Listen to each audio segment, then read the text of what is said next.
O, Here, my suster, vandag was die dag wat ek amper moord gepleeg het. Nee, my suster, ek kan nie eens verstaan hoe frustrerend is dit om met hierdie mense te werk nie. Nee, toe stuur ek mos die dokumente vir die mense.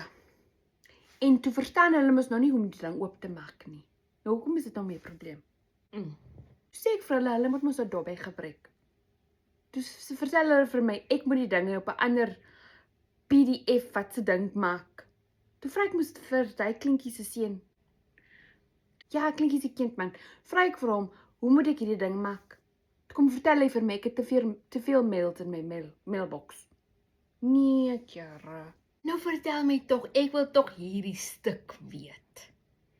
Nou, Jeremy se vrou, se broer se vrou, van oom Charlie Goeters, se neef, hy werk mos nou by julle, Donovan is sy naam.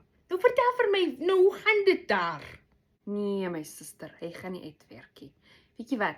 Elke maandag moet ons mos nou ryk hoe sy naweek was. Moenie so sê nie, my suster. Ja, my suster. Nou, ek wil tog graag weet. Ek wou nie vra nie, maar ek moet. Wat het gebeur by die begrafnis? My suster.